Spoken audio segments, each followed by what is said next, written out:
We've got some amazing listener questions from our phenomenal audience from the AICC in today. So over to Mike. So this one comes in from Lena, and it's probably more directed to you, Adir. The question is, as a doctor myself, I want to know why Adir quit medicine. Can I identify Lena? Because I want to ask if she's still a practicing doctor. Yeah, Lena, do you want to? Are you still a practicing doctor, Lena? Yes. She is. Why did I leave medicine? Well, I do not want to encourage people to leave medicine because it's a very long course and we need doctors. So I'm not encouraging you to leave medicine. Before I went into medical school purely out of altruistic reasons, which is a terrible reason to go to medical school, if I'm totally honest about it. You should go to medical school because all you want to be is a doctor. And I thought it would be good to be a doctor, but I also thought it would be good to have knowledge about health. And I thought there was nothing else I was going to do that was useful in my 20s, so I might as well do a medical degree. And before I'd done that, I'd run some businesses and I'd coded some computers, and that was what I was really quite passionate about. And probably by halfway through the course, I knew that I was going to at least try to do the business stuff full time. And ultimately, so I finished the course, I did my intern year, I was doing a resident year, on the side I was doing business stuff, then I committed to doing it full time. And I think the answer for me is summed up in, I remember this thought that I had. I really enjoyed being a doctor and I really enjoyed the patient interaction. There's nothing else like that I've experienced. When it was Sunday night, I was not that enthusiastic of going to work on Monday morning. And I remember thinking, I've got to try and find some way where my Monday morning feels as good as my Sunday morning. That was my motivation. And I thought that this might be a chance of doing it. I didn't know if it would work. I was just taking a hiatus. It turned out okay. And so I could keep doing the business stuff. But really it was just the kind of pursuit of finding something in life that I could absolutely love every day and that didn't feel like going to work. And I was lucky that I found it. And that was my motivation for doing it. But I love medicine as a profession, and certainly, I'm somewhat, my son is here, and I don't want to make him feel bad because, he's a fantastic son, 11 out of 10, very smart, he's going to be a great coder and do business or law or whatever he does. But it is a bit heartbreaking that neither of my kids want to be doctors. You love behavioural economics, and there's this great part of that, which is the sunk cost fallacy. And that essentially is when someone's in fact invested in something, it makes it harder to change. And subscription loyalty business is the classic business use case. And you think doing effectively a 12-year medical degree, also between the 6 years and the 6 years, that's a lot of sunk cost. How do you advise that there's almost no bigger sunk costs than you can have than 12 years of your life? And then you've got 99 to go into medicine, all that kind of stuff. How did you get over that sunk cost issue? That's a good question. So, not to bring my kids into everything, but it's my daughter's birthday tomorrow, and I was having this kind of exact conversation with her. She turns 15. The way I have learnt to think about the world, I'm not sure I was this smart when I was in my 20s. I think you were. This is not a smart thing. This is more of a life experience thing. The way I think about it is trying to do a favour for my future self with my present self. And so I've got a certain number of sunk costs at this moment in time. But medicine, it's a conveyor.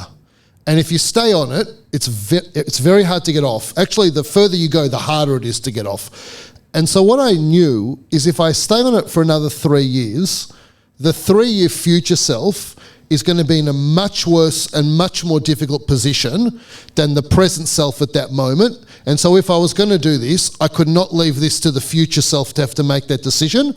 And my daughter, she's also very smart, she understood that amazingly well at 15, which I would not have understood at all at 15. But now when I look at it, I think I just fundamentally understood that the earlier you get off that conveyor to take a shot, the more likely it is that you're actually going to take that decision and have a go. You've said a couple of things here. One is that don't necessarily drop medicine. The other thing is you really need to think about dropping medicine because in 3 years' time you'll be unhappy or not progress. What is the specific decision point that should make her make that call either way? If you love something, don't look for something else to love. Love the thing you love. And if you don't love it, then think about trying to find the thing you love. You might not find it. There's this myth of like people should just make a career out of the thing they love. It mostly doesn't work, or you're just poor, right? But I think that's called a hobby, right? Like, let's say I love tennis, but if I made that my career, I'll be poor. And so that's why it's a hobby. So I think if Lena loves being a doctor and loves medicine, then Lena should stick with being a doctor. And if she hates it, she should get the hell out of it. It doesn't matter about the sunk cost, because ultimately, life is I always say life is between short and very short. And so you got to try and make the most of it. And collecting gold coins, that's a dumb use of your life. You got to try and find happiness. But I think that's the answer.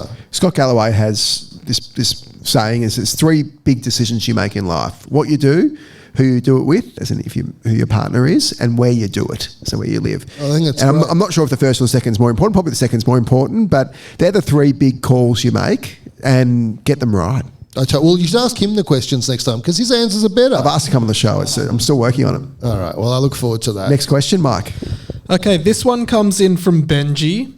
You've discussed in the past making the transition from a corporate job to either founding or joining a startup.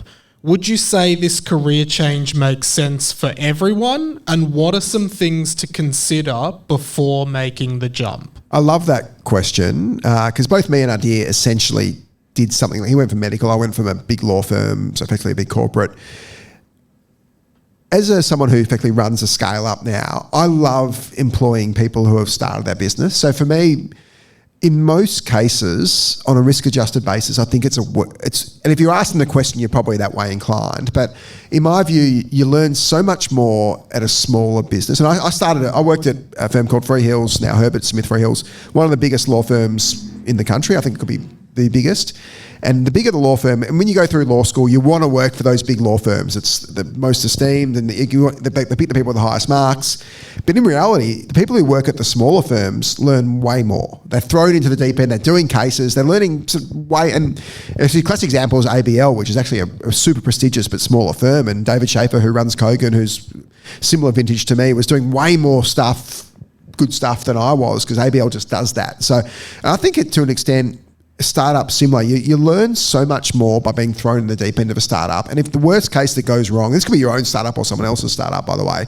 If it goes wrong, I'd much rather hire someone who's had a couple of years experience working for a startup than someone who's only ever worked for a corporate, because it shows willingness to get out of your comfort zone, shows willingness to take risks, shows initiative, shows a bunch of stuff that we love hiring in people, shows commerciality, and it also shows that you're willing to try stuff. So you've got that background, you've got that big firm, the big company background, and you've got that risk-taking appetite. And I love hiring people like that.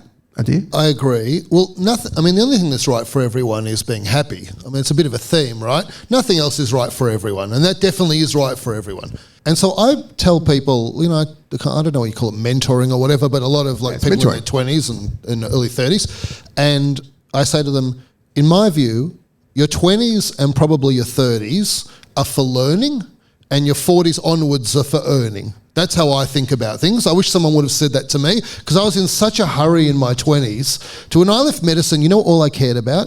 I just wanted to get to a point where I was making as much money as if I hadn't have left medicine. How old were you when you left medicine? 27, maybe 20. So you weren't young. Is that not young? Not really. God, it feels young to me. I can't believe how dumb I was at 27. I talk to 27-year-olds now, honestly, hand on my heart, they are much more sophisticated and have much better attitudes to the world than I had at 27. And so I think the trick when you're in your 20s and 30s is not to feel the pressure of trying to make it. It's to try to figure out what your skills are, and don't get sucked into just climbing the ladder, and find the thing that you're going to enjoy doing and you're going to be good at. So if you enjoy something and you're bad at it, hobby. If you are really good at something and you don't enjoy it, that's terrible. Do not do that thing at all. Life is too short for that nightmare. And so the thing is, find the overlap on the Venn diagram. Maybe I'd say the overlap is something you're good at, something you enjoy, and something that people are going to be prepared to pay you for.